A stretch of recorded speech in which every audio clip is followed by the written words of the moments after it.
ক্যালকুলেটরের মাধ্যমে এই এমসিকিউগুলো আমরা কিভাবে সমাধান করব চলো এবার দেখে নিই। তুমি যে কোনো ক্যালকুলেটরের মাধ্যমে এটা সমাধান করতে পারবা। তো চলো আমি তোমাকে আজকে সিডাব্লিউ ব্যবহার করে এটা সমাধান করে দেখাই। তো প্রথমেই তুমি সিডাব্লিউ ক্যালকুলেটর অন করবা, অন করার পর হোম বাটনে প্রেস করবা, তারপর তুমি ইকুয়েশনে প্রেস করবা। ইকুয়েশন যাওয়ার পর তুমি তিনটা অপশন পাবা। তুমি এখানে সলভারে প্রেস করে দেখবা ইনপুট ইকুয়েশন।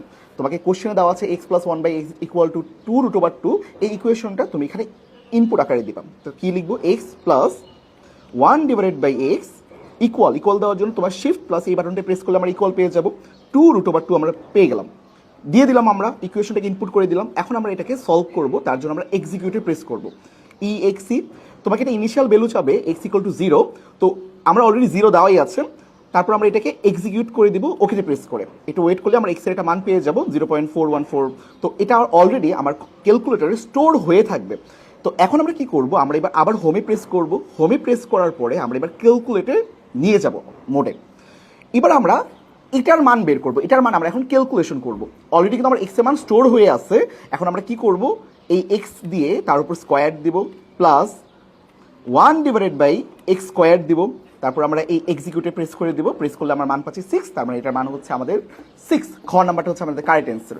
পরেরটা দেখো কি দেওয়া আছে, x³ + 1/x²। তার মানে এখানে স্কোয়ারের পরিবর্তে শুধুমাত্র আমাদের কিউব হবে। তাহলে আমরা এটাকে একটু কেটে দিই। এই 2টাকে কেটে এই যে এটা দিয়ে কেটে দিব, এই বাটন দিয়ে কেটে দিয়ে আমরা এখানে 3 বসাই দিব।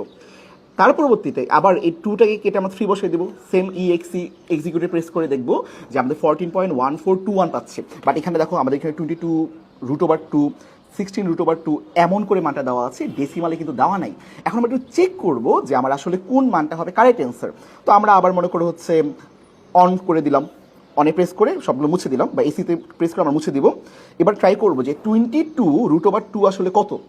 এটা তুলে আমরা এক্সিকিউটিভ প্রেস করে দেখবো এটাই পাচ্ছি। এখন এটাকে চলো আমরা ডেসিমালে কনভার্ট করব। এটার জন্য যে ফরম্যাট বাটনটা আমরা প্রেস করব, ফরম্যাট বাটনে প্রেস করে দেখবা তুমি ডেসিমাল আছে, ডেসিমালে দিয়ে ওকেতে প্রেস করে দিবা। দেখতে পাচ্ছি 31.11 পাচ্ছি। তার মানে এটা অবশ্যই আমাদের অ্যান্সার না। এখন তুমি এই যে 10√2 এটাতে প্রেস করে দেখো, আমরা সেমভাবে আমরা এই যে ফরম্যাটে প্রেস করব, ফরম্যাটে প্রেস করে ডেসিমালে নিয়ে যাব। দেখতে পাচ্ছি 14.1421 পাচ্ছি, যেটা আমার অ্যাকচুয়ালি ক্যালকুলেটর রেজাল্ট আমাকে দিয়েছিল। তার মানে আমরা বুঝতে পারছি যে আমার এই যে আমার প্রবলেমটা, এটার কারেক্ট অ্যান্সার হচ্ছে গ নাম্বারটা 10√2। তোমাদের জন্য একটা SW রয়েছে, সেটা হচ্ছে এই ম্যাথটা।